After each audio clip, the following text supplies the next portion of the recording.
Hi, Malaika. Hey, Natasha. I'm so thrilled to have you here today.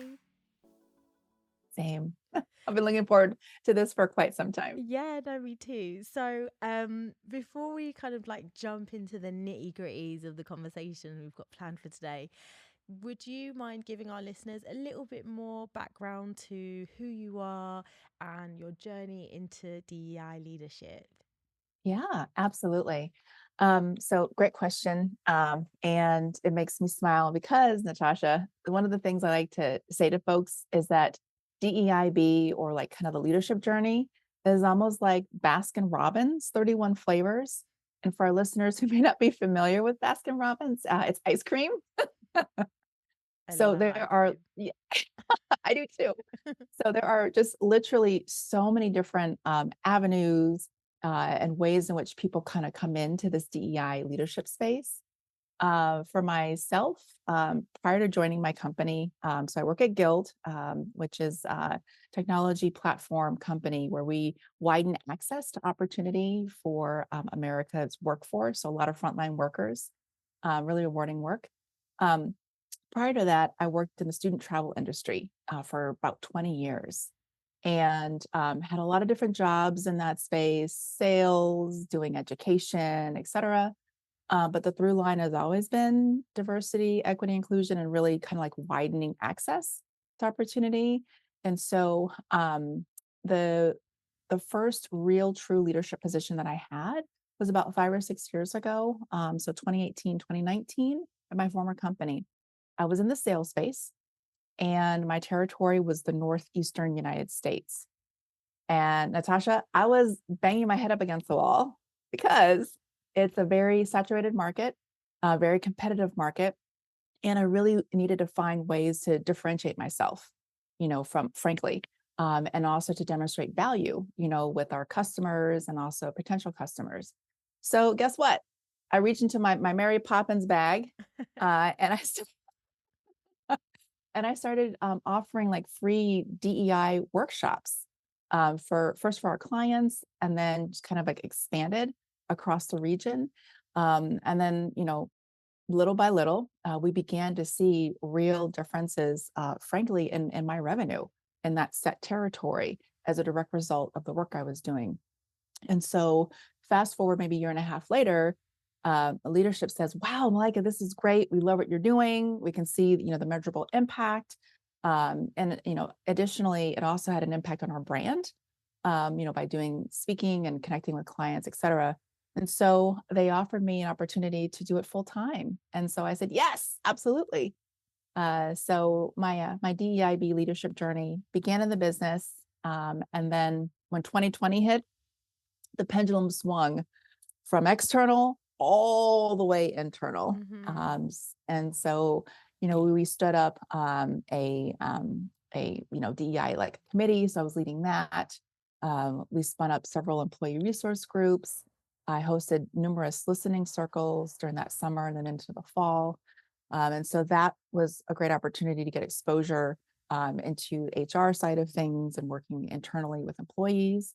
And so now my position at Guild, my remit, it is both internal and external, but I've spent the first like 3 years really focusing internally because I believe you have to take care of home first. And I know that we're going to be talking more about taking care of home and how we figure that out. Yeah, definitely. I think it's important as well when you've got this duality in your role that you focus on what matters most. Where do we need to where do we start? Because I think it does sometimes there is a lot to do in DEI just in general anyway, but I think it is good that you start in-house first.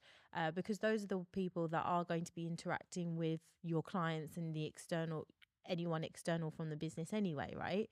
So you want to Absolutely. make sure that they feel valued, that they are okay, that they feel like those though that they belong, and that they're doing their best work and they're being supported to do so. And then you can kind of outwardly spread all those good things externally. So how has your background influenced the way in which you approach this work? Yeah.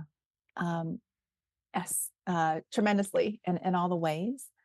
So as I kind of mentioned or alluded before, Malika's had a lot of past job lives before stepping into this space. And so I'd love to answer it kind of in two parts. One is more from like my kind of like background and career, which influences how I shape and lead the work where I am currently. And then the other piece are my own identities. Mm-hmm. Um, and so I kind of name myself as being a scholar practitioner, social justice education, and so inclusive pedagogy is how I've crafted out, the educational pieces, and also informs, how I shape and lead internally at Guild. Additionally, my identities. So, our friends and listeners at home, if you're viewing this, you can see that I do identify as a woman of color, cisgender woman of color, African American or Black. Um, but there are other identities that are salient to me that folks may not know. For example, I'm a caregiver. I have two school age kiddos. My son Joaquin is 15. My daughter Maya is 10. Um, Even though my last name is Serrano, I do not have Latin American ancestry. That was something that I married into. But as a result, my children are bilingual, bicultural. Spanish is, very much a part of our household. And so those identities that are, part of who I am, 1000% inform my leadership and also how I've structured DEI.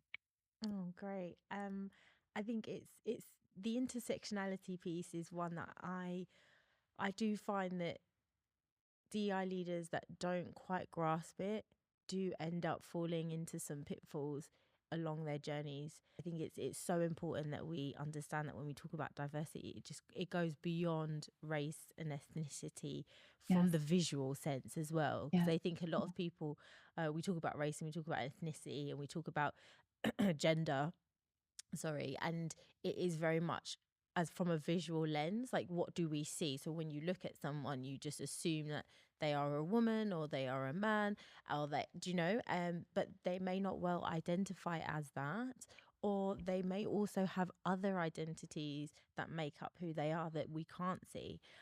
So I love that um you've kind of shared with us, thank you, all of what makes you up in this conversation today. So thank you so much for that, Malaika.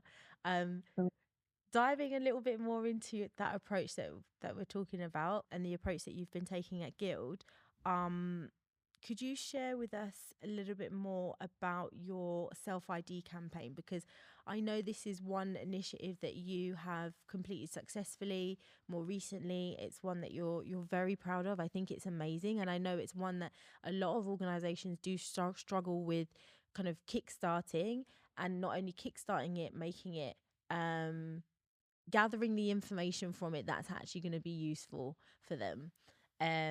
So yeah, talk us through a little bit more about kind of what inspired that initiative and what were the goals that you aimed to achieve in the first place when you started it.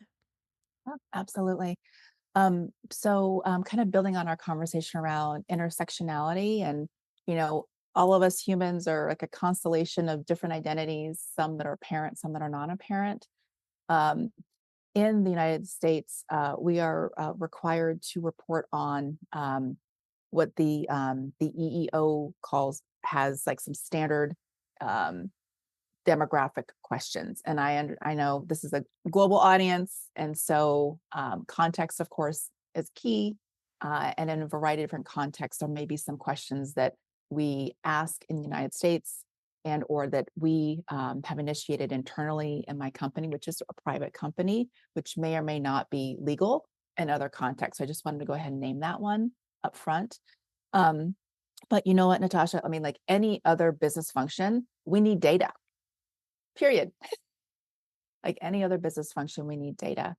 And so to that end, the data that I had was not sufficient for me to infuse DEI into the DNA of my company. And as I mentioned earlier, I take a very holistic approach to looking at diversity, equity, inclusion, including dimensions of diversity that may not be seen, or apparent. And so this journey really honestly has been a 2-year journey. So this is not like a quick hit, y'all. It does take some time, but really, kind of like starting and understanding what's the why. The why is that we needed this data, more comprehensive data, in order to, meet our business objectives. And so, to that end, we started by pulling together a tiger team within the people team first. So leaders across, different functional areas in HR or people. We looked at the data that we currently had, and then we began to expand it. And then once we were happy with what we had done, we then partnered with our employee resource groups and did a series of socialization and workshops and focus groups to really just sort of tear apart what we had done internally on the people team to see how it landed and how it resonated. And so it's not just the questions that we ask, but it's how we ask the questions. So that was really important. Then my next step was to socialize and get buy-in with our executive leaders. And so that took a little bit of time and energy, but so glad that we did it this way, because when it came time to then push a campaign out to the company, we had brought along all these key stakeholders along the way. And so the idea of having a campaign came from a colleague of mine who isn't at Guild. She's a DEIB leader in the fintech space. And so I really appreciate that. So having a community and connecting with folks to get suggestions is really helpful. And so because these questions are an expansion of what is required legally, folks have to opt in. It's not required, it's a voluntary thing. So we at our company town hall, I got up on the mic, said, "Hey, we're excited about this. This is the why behind it. Your data is going to be safe, and here are some examples of questions that we're going to ask." And so we regularly pushed out this campaign over the course of a year. Some of my colleagues internally also got creative. And so we got some prizes that were from marginally owned businesses and invited people to go into our HRIS system, um, further disclose their demographic information on these new questions. And then they would be entered into a raffle for a prize. And so that was a nice, helpful uptick. And then finally, partnering with our the business leaders across the business at their own town halls to really encourage folks to go into our HRIS system, update their information, really helped us kind of like get across the finish line. And so um, the goal was to have a certain percentage of the company to engage in this exercise, and I'm really happy that we exceeded our goal. So we have about 1,200 employees at Guild, and we had over 700 folks actually go in and self-identify through this campaign process, which means that we have a sample size, which is statistically significant, and we have a 99% confidence um, level for the sample size that we have. So I know that was a little bit kind of like data nerdy, No, but I love it. I think the approach that you've taken is fantastic, and okay, I love the way that you've broken it down as well for our listeners. So it definitely was easy to follow, and I can see there was thought behind each step that you took, and I love that. I think what I'm curious to hear from you was, because you're dealing with such sensitive data, what were some of the technical challenges that you came across that you may well not have expected to, or that you feel was quite significant? sure. So very fortunate to have really strong internal counsel as well as our data security team. And so those are key stakeholders that I worked in concert with from like nearly the very beginning. And so it was leaning on the shield, if you will, like their guidance is what really helped us maintain that integrity. Um, Additionally, being very clear when we were ready to go out to the company and invite people to participate in that self ID campaign, stating the why, and then also who had access to that data. So we were very clear and upfront that it was a very small group of folks who, as part of their daily remits had access to that. So again, internal counsel and data privacy teams. Um, the I wanted to just to note something about the questions that we asked Natasha, Yeah. and that is we did go beyond the race and expanded gender questions, and we also asked folks about if they were members of the LGBTQ plus community, if they happen to be a caregiver. We asked more extensive questions around disability and veteran status, and then we also asked what I call mission aligned questions because again, my company, what we do is we widen access to education for folks who may not have had an opportunity to complete their degrees or even high school or certificates, et cetera.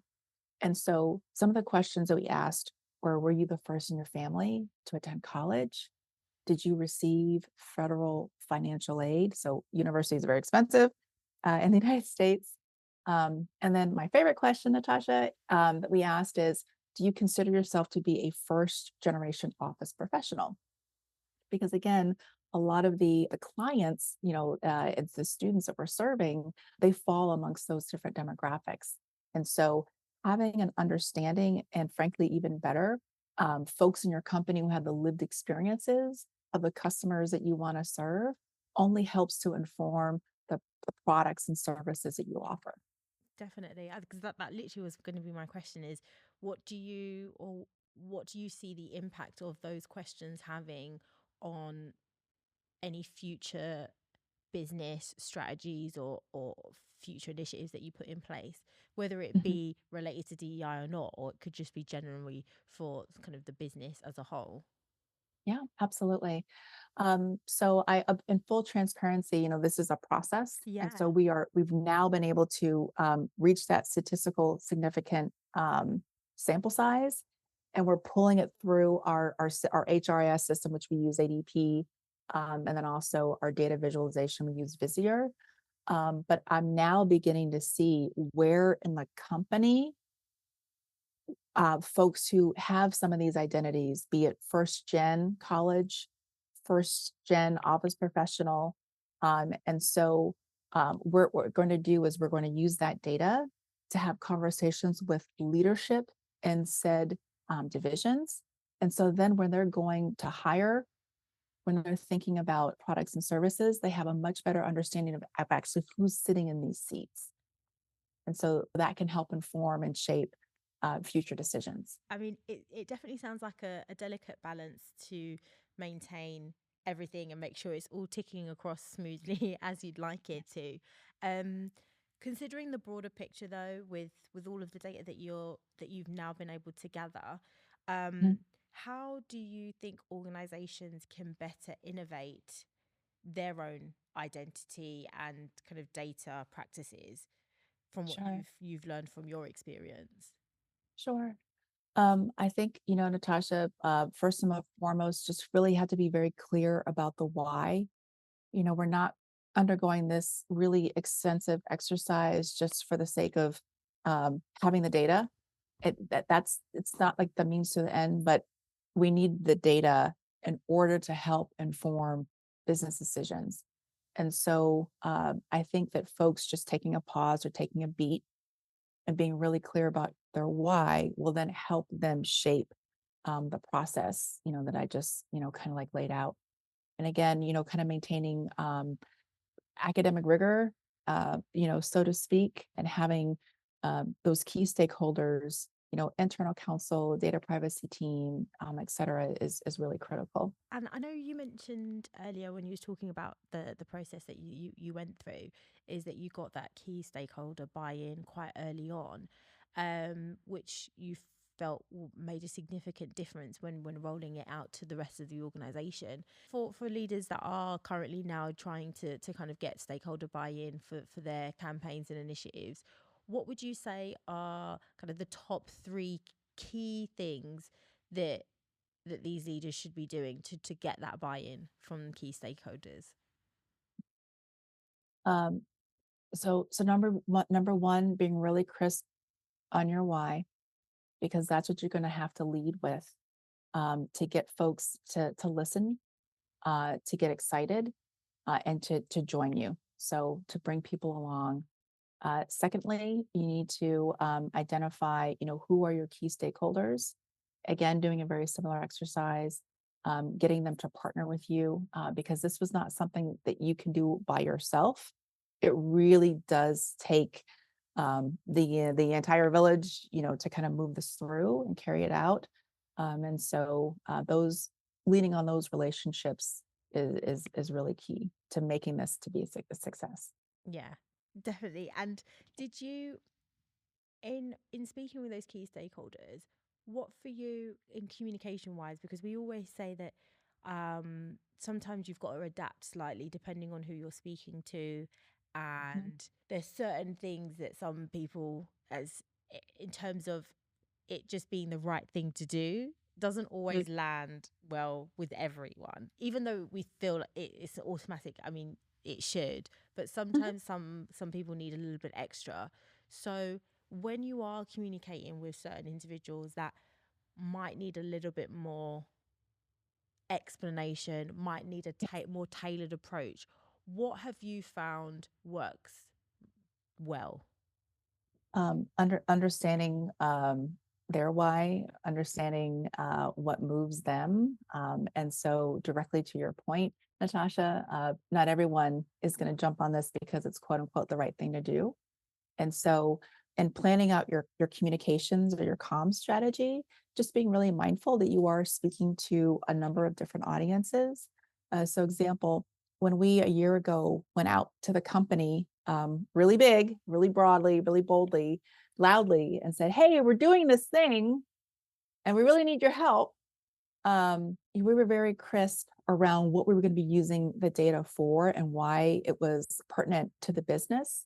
So, for example, pay equity processes, talent acquisition strategy, and measurement, looking at internal mobility, promotion practices, et cetera. So, these are all very tangible, concrete practices that everyone understands and has participated in. And so, just by really being very crisp about this is the why, this is what we're doing and why, and the impact that it's going to have. And please, we need your help. Come join us. I think really helped sort of like sell it, if you will, to folks and get people to join. Yeah. And I think also trust is definitely a key factor as well. I know, um especially given some of the questions that you were asking, or that you are asking your employees to answer. How did you go around building that trust? Yeah, that's you're so right, Natasha, and I appreciate you naming that. Um, it's a process. I DEI is not a light switch, and so that cultivation and stewardship of relationships is really key. And um, the the other kind of like sort of common denominator there is time. So it does take time to do this, but continuing to show up, you as a leader continuing to show up authentically. You have the same sort of like story or narrative, and you also have receipts, if you will, meaning that this is my one of my former leaders said to me, Malaika, you've got a really good say do ratio. You say you're going to do something, and you actually do it. Yeah, that's a And good so one. yeah, I know, I like that one too. And so that's, one of the ways that you build that trust. And people say, okay, you know what? This is what she said she's going to do. She did it. She's demonstrating the outcomes of that effort. Um, and I feel that this is someone who I can trust. Um, and then, being really clear about how we are safeguarding folks, private data and information is also just really key. And then I think the last thing that I'll say is gratitude. So when we went out to the company and we talked about like, hey, come on board, come join this campaign, we named the key players and stakeholders who had been brought in early and were part of the process. So I thought that was really important, to make sure that they themselves like felt like, that they were recognized And then also that our employees across the company could see that, like, from the highest levels of leadership and across the company, there'd been a lot of involvement in shaping it. Yeah, I'm glad that you touched on that kind of recognition aspect of things, because I do feel that as part of building trust, it's not only doing what you say you're going to do, but also acknowledging when others have gone out of their way to help and support you, and giving them that gratitude back and that recognition. Because I feel like it's like a full circle then, because then they know, like, well, they not only said what they're going to do, that when I've actually helped them, they've thanked me for it, and they've acknowledged my participation. And they felt, you feel like you're brought into it as well. Like, you're, rather than just being an outsider that's contributing, you're really integrated into this particular initiative, and you have really created a significant contribution to an outcome that's going to be better for you and others around you. Um, so yeah, no, I'm so glad that you commented on that. 'Cause I just thought of that.